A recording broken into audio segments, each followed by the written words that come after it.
பெரிய படத்துக்கு பல கோடி ரூபா பொருட்செலவில் கொடுக்குற படத்துக்கு அதே டிக்கெட்டு தான், எங்களை மாதிரி சின்ன அதே டிக்கெட் தான். பட் ஆனால் ஆடியன்ஸோட கிரேட்னஸ் வந்து அவ்வளோ பெரிய படத்துக்கு நான் இந்த சின்ன கதைக்கு நான் எதுக்கு இவ்வளோ கொடுக்கணும் அப்படின்ற எந்த இடத்துலையுமே அவங்க கேட்கல. யூடியூப் இன்னும் ஒரு ஸ்ட்ரிக்டான மீடியம். 10 நிமிஷத்துக்குள்ள நீங்கள் ஆடியன்ஸை என்கேஜ் பண்ணி உங்கள் 10 நிமிஷமும் நீங்கள் வச்சுருக்கணும். உங்கள் கூட முதல் நிமிஷமே நீங்கள் உங்கள் ஆடியன்ஸை நீங்கள் என்கேஜ் பண்ணணும். இல்லைன்னா அடுத்த சேனலுக்கு ஸ்க்ரால் பண்ணி போயிடும். அந்த மேடையில் இருக்கிற என்னோட டீம், அப்புறம் மேடைக்கு முன்னாடி உட்காந்துருக்கிற எங்கள் டீம் 2 பேருக்குமே என்னுடைய முதல் வணக்கங்கள். ஏன்னா இவங்களுக்கு வந்து இப்போ முக்கியமாக எல்லாரும் ஒரே டீம் தாங்கிறது வந்து இந்த படத்தோட வெற்றி ப்ரூவ் பண்ணிடுச்சு. இல்லைன்னா எங்கள் ப்ரொடியூசர்ஸை சொன்ன மாதிரி இவ்வளோ சின்ன குறுகிய காலத்தில் அனௌன்ஸ் பண்ணி முடித்த கொஞ்ச காலத்தில் இந்த படத்தினுடைய இந்த படம் எப்படி இருக்குங்கிற செய்தியை நான் ஒவ்வொரு நாளுமே வந்து நீங்கள் எடுத்து சொன்னதுனால தான் ஜனவரத்து வந்து பயங்கர ஜாஸ்தியாச்சு. இதுக்கு வந்து இந்த கிரெடிட் வந்து எனக்கு வந்து பெரிய பொறுப்பு கொடுத்துருக்கோம். ஐயோப்பா, இதுக்கப்புறம் ஒழுங்காக இன்னுமே ஜாஸ்தி வேலை செய்யணும், நம்ம வேலை செய்கிறது பத்தாது அப்படிங்கிறது. இப்போ எங்கள் டீமுக்கு நன்றி சொல்கிறது நான் ஆல்ரெடி நிறைய தடவை அவங்கக்கிட்ட சொல்லியாச்சு. இதுக்கப்புறம் ஆஃபீஸில் கூட பார்க்கும்போது சொல்லிக்கலாம். பட் ஆனால் இந்த விழாவினுடைய நோக்கம் உங்களுக்கு நன்றி சொல்கிறது மட்டும்தான். ஏன்னா யோசித்து பார்த்தா ஒரு சார் சொன்ன மாதிரி தான் எல்லாரும் ரொம்ப சின்ன ஹம்பிள் பேக்ரவுண்டில் இருந்து தான் வந்திருக்கோம். ப்ரொடியூசர்ஸில் இருந்து இந்த படத்தோட மேக்கர்ஸுமே ஒரு யூடியூப் சேனலில் ஆரம்பித்து இப்போ நானுமே ஒரு யூடியூப் சேனலில் இருந்தோ அரல்ஸ் டெலிவிஷனில் இருந்து ரேடியோவில் இருந்து அப்படி இப்போ இங்கே இருக்கிற எல்லாருமே ரொம்ப ஹம்பிள் பேக்ரவுண்டில் இருந்து தான் வந்திருக்கோம். இப்போ வந்து சினிமா எடுத்துடலாம், அது பற்றி தனி போராட்டம்னு வச்சுக்கலாம். பட் அந்த சினிமாவை கொண்டு போய் சேர்க்கறது தான் இங்கே அந்த கடைசி லெக்கு தான் வந்து இங்கே இருக்கிற பிரச்சனை. ஏன்னா எப்படி இப்படி ஒரு படம் வந்திருக்குன்றது எப்படி தெரியப்படுத்துறதுங்கிறது தான் பெரிய பிரச்சனையாக இருக்குது. அந்த பிரச்சனையை இப்போ ஒரு பெரிய மலை போல பிரச்சனையை வந்து பயங்கர பனி போன விலக செஞ்ச உங்களுக்கு ரொம்ப ரொம்ப ரொம்ப நன்றி. ஏன்னா வாய்ப்பே இல்லை இப்படி ஒரு சின்ன படம் வந்து ஈஸியாக டிஸ்ரெகார்ட் பண்ணியிருக்கப்படும். என்னப்பா இது என்ன படம் இது அப்படின்னு சொல்லி ஈஸியாக வந்து டிஸ்மிஸ் பண்ணியிருக்கக்கூடிய நிறைய சந்தர்ப்பங்கள் இருந்தது. பட் அப்படி எந்த வாய்ப்புமே யாருக்குமே கொடுக்காத ப்ரெஸ் அண்ட் மீடியாவுக்கு எல்லாருக்குமே ரொம்ப ரொம்ப நன்றி. அண்ட் இந்த படத்தை வந்து சரியான விதத்தில் எங்களுக்கு கைட் பண்ண சுரேஷ் சந்திரா சார் அவரோட டீமுக்கு, அப்புறம் சிட் எங்களுக்கு ஆன்லைனில் வந்து ரொம்ப பெரிய கேம்பெயின்ஸ் எல்லாம் நடத்தி கொடுத்த ரொம்ப நல்ல விளம்பர யுக்திகளை எங்களுக்கு சொல்லி கொடுத்த சிட்டுக்கும், அப்புறம் இந்த படத்தை திரையரங்க உரிமையாளர்களுக்கும் விநியோகஸ்தர்களுக்கும், அப்புறம் அது எல்லாத்தையும் தாண்டி தமிழக மக்களுக்கும் சரி. ஏன்னா மீண்டும் ஒரு முறை எனக்கு நானே சொல்லிக் கொள்றது தான் ஓகே. ஏன்னா ஒவ்வொரு தடவையும் என்கிட்ட கண்டென்ட்டை தவிர்த்து வேறு எதுவுமே கிடையாது எடுத்துகிட்டு போய் ஷோகேஸ் பண்ணுறதுக்கு. ஆனால் அது மட்டுமே போதும். ஏன்னா அதோட கிரேட்னஸ் என்னென்னா, நான் வேற ஒரு இன்டர்வியூவில் சொல்லியிருந்தேன், ஒரு பெரிய படத்துக்கு பல கோடி ரூபா பொருட்செலவில் கொடுக்குற படத்துக்கு அதே டிக்கெட்டு தான், எங்களை மாதிரி சின்ன அதே டிக்கெட் தான். பட் ஆனால் ஆடியன்ஸோட கிரேட்னஸ் வந்து அவ்வளோ பெரிய படத்துக்கு நான் இந்த சின்ன கதைக்கு நான் எதுக்கு இவ்வளோ கொடுக்கணும் அப்படின்ற எந்த இடத்துலையுமே அவங்க கேட்கல, எந்த கேள்வியுமே கேட்கல. இப்போ இந்த டீம் உங்களால் இந்த 2.5 மணி நேரத்தில் என்ன விஷயம் சொல்ல முடியுமோ சொல்லுங்க, நாங்கள் சப்போர்ட் பண்ணுறோம் அப்படின்னு திருப்பி சொல்லிக்கிட்டே இருந்ததுக்காக தமிழக மக்களுக்கும் ரொம்ப ரொம்ப பெரிய நன்றி.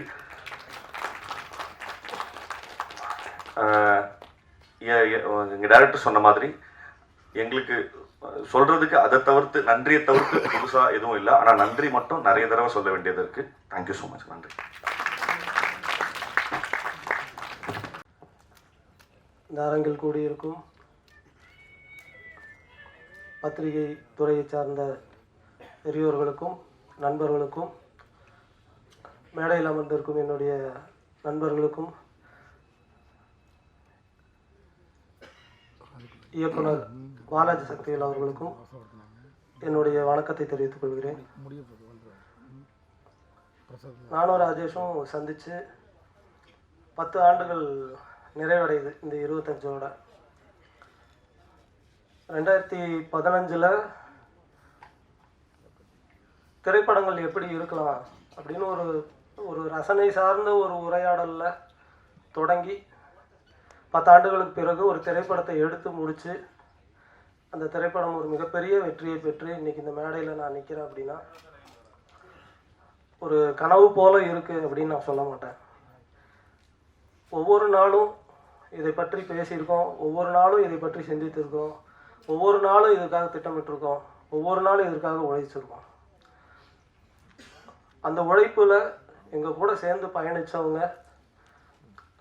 நக்கலைட்ஸில் இருக்கக்கூடிய முன்பு இருந்த இப்போது இருக்கிற அனைவருக்கும், நக்கலைட்ஸ் குடும்பத்தை சேர்ந்த அனைவருக்கும் நான் என்னுடைய மனமார்ந்த நன்றியை தெரிவிச்சுக்கிறேன். ஏன்னா அது கொஞ்சம் நஞ்ச உழைப்பு கிடையாது. வாரம் 7 நாளும் ஷூட்டிங் நடக்கும் கோயம்புத்தூரில். இரவு பகல் இல்லாமல் அந்த வேலை நடக்கும். ஓயாத ஒரு எந்திரத்தை போல நக்கலைட்ஸுங்கிற ஒரு சேனல் எங்களுக்கு பின்னால் இயங்கி இருக்கு. அவ்வளவு மனிதர்களுடைய நம்பிக்கையும் உழைப்பும் வியர்வையும் அதில் கலந்துருக்கு. அதுக்கு நான் என்றென்றும் நன்றி உள்ளவனாக இருக்கேன். அடுத்ததாக நக்கலைட்ஸுங்கிற சேனல் தொடங்கி 8 வருஷம் ஆச்சு. இந்த 8 ஆண்டுகளும் எங்களுடைய கரம் பிடித்து எங்களுடைய ஒவ்வொரு வீடியோவையும் ரசித்து மகிழ்ந்து அதை பாராட்டி நாங்கள் தடுமாறும் போது எங்களை விமர்சித்து எங்களை நல்வழிப்படுத்திய தமிழக மக்களுக்கும் அயல் நாடுகளில் இருக்கக்கூடிய தமிழர்கள் அனைவருக்கும் என்னுடைய மனமார்ந்த நன்றிகளை நான் இந்த நேரத்தில் தெரிவிச்சுக்கிறேன். ஏன்னா அந்த ஒரு பெரிய ஆதரவு இல்லாமல் 8 ஆண்டுகள் எங்களால் கடந்து வந்திருக்க முடியாது. எங்களுடைய முதல் வீடியோவோட பட்ஜெட் 250 ரூபா. அந்த 250 ரூபாய்ங்கிறது வாகனத்துக்கான பெட்ரோல் செலவும் டீ பிஸ்கெட் செலவு தான். கிட்டத்தட்ட 1 வருடம் அப்படி தான் போச்சு. முதல் ஆண்டு யாருக்குமே எந்த ஊதியமும் கிடையாது. வெறும் நம்பிக்கை மட்டுமே வைத்துக்கொண்டு நம்ம வேலை செய்வோம், அதுக்கு ஒரு பலன் இருக்குங்கிற நம்பிக்கையை மட்டுமே வச்சு எங்கள் கூட சேர்ந்து உழைத்து எல்லாருக்கும் நான் இந்த நேரத்தில் நான் நன்றி தெரிவிச்சுக்கிறேன். அடுத்ததாக சினிமா அப்படிங்கிற ஒரு இடத்துல தடைகள் அப்படிங்கிறது நிறையா இருந்திருக்கு. நாங்கள் சினிமா பொறுத்த வரைக்கும் 1 வருட குழந்தை தான். ரொம்ப பெரிய அனுபவசாலி போலவோ அல்லது எல்லாம் தெரிஞ்ச மாதிரியோ அப்படி பேசுறதுக்கு ஒன்றும் இல்லை. ஆனால் சினிமாவுக்குள்ளே வர்றதுக்கான ஒரு அனுபவம் இருக்குல்ல, அதை பற்றி சில விஷயங்கள் பேச முடியும்னு நான் நினைக்கிறேன். ஒன்று, இங்கே சில மித்ஸ் இருக்குது. அந்த மித்ஸ் திரும்ப எல்லாரும் அதை பற்றி ரீகன்சிடர் பண்ணணும், அதை பற்றி ஒரு ஒரு மறு விசாரணை நடத்தணும்னு நான் நினைக்கிறேன். சினிமா வேறு, யூடியூப் வேறு அப்படின்னு பல பேர் சொல்கிறாங்க. அப்படி கிடையாது. அப்படி சொல்கிறவங்க ஒன்று யூடியூப்னா என்னங்கிறத டிஃபைன் பண்ணணும், அல்லது சினிமானா என்னங்கிறத டிஃபைன் பண்ணணும். அது இல்லாமல் இது ரெண்டும் வேறு வேறு. யூடியூப்பில் தான் நாங்கள் சினிமாவுக்கான பயிற்சியை எடுத்தோம். யூடியூப்பில் நாங்கள் சினிமா தான் செஞ்சுக்கிட்டு இருந்தோம். என்ன, யூடியூப் நமக்கு ஒரு 10 நிமிஷம் அவகாசம் கொடுக்கும். சினிமாங்கிறது 2 மணி நேரம் 2.5 மணி நேரம் அவகாசம் கொடுக்கும். அந்த 10 நிமிஷம் சினிமாவில் இருக்கிற லிபர்ட்டி கூட யூடியூப்பில் இருக்காது. யூடியூப் இன்னும் ஒரு ஸ்ட்ரிக்டான மீடியம். 10 நிமிஷத்துக்குள்ளே நீங்கள் ஆடியன்ஸை என்கேஜ் பண்ணி உங்கள் 10 நிமிஷமும் நீங்கள் வச்சுருக்கணும். உங்கள் கூட முதல் நிமிஷமே நீங்கள் உங்கள் ஆடியன்ஸை நீங்கள் என்கேஜ் பண்ணணும். இல்லைன்னா அடுத்த சேனலுக்கு ஸ்க்ரால் பண்ணி போயிடும். சினிமாவில் கூட 200 ரூபாய் கொடுத்து உள்ளே வந்துட்டோங்கிறதுக்காக ஒரு அரங்கத்துக்குள்ளே பல்ல கடிச்சிக்கிட்டு உட்காந்துருப்பாங்க. யூடியூப்பில் அப்படி கிடையாது. யூடியூப்பில் பல வகையான கண்டென்ட் கிரியேட்டர்ஸ் இருக்காங்க. ஆனால் சின்சியராக சினிமாவுக்காக வேலை பார்க்குறவங்களும் இருக்காங்க. யூடியூப்புங்கிறது நக்கலைட்ஸ் போன்ற ஒரு சேனலோ இல்லை வேறு எந்த சேனல் மாதிரியோ அப்படியான ஒரு கற்பனை இருக்கா? அது மட்டும் இல்லை. யூடியூப்புங்கிறதுக்குள்ளே எண்ணற்றவங்க அவங்களுடைய ஷார்ட் ஃபிலிம்ஸை எடுத்து ரிலீஸ் பண்ணிக்கிட்டே இருக்கிறாங்க ஒவ்வொரு நாளும். அந்த ஷார்ட் ஃபிலிம்ஸ்குள்ளே அவ்வளோ உயிர் இருக்குது, அவ்வளோ உழைப்பு இருக்குது, அவ்வளோ நம்பிக்கை இருக்குது. அது வெறுமனே யூடியூப்னு சொல்லி அப்படி ஒரு ஒரு புறங்கையில் அதை தள்ளிட வேண்டாம்னு சொல்லி நான் எல்லாரையும் அன்போடு கேட்டுக்கிறேன். ஏன்னா அதுக்குள்ளே கனவும் நம்பிக்கையை மட்டுமே வச்சுக்கிட்டு உழைப்பை போட்டு எவ்வளோ பேர் வேலை செஞ்சிட்ருக்காங்க. அவங்க எல்லாருக்கும் உங்களுடைய அன்பும் ஆதரவும் எங்களுக்கு கிடைச்சது போல் அவங்களுக்கும் வேணும்னு நான் கேட்டுக்கிறேன். அடுத்தது, பெரிய பண வசதி இருந்தால் தான் இந்த ஊடகத்துக்குள்ளே ஜெயிக்க முடியும் அப்படிங்கிறது இல்லை. எங்களோட நிறுவனத்துக்கு பேர் நக்கலைட்ஸை ஓன் பண்ணுற நிறுவனத்துக்கு பேர் எறும்புகள் நெட்வொர்க். அந்த நிறுவனத்துக்கு ஏன் எறும்புகள் நெட்வொர்க்னு பேர் வச்சோன்னா, அது ஒரு டீம் ஒர்க் அப்படிங்கிறதுக்காக மட்டும் இல்லை. எறும்போட புத்தை நீங்கள் எத்தனை முறை கலைச்சி போட்டிங்கனாலும் அது திரும்ப கட்டும்.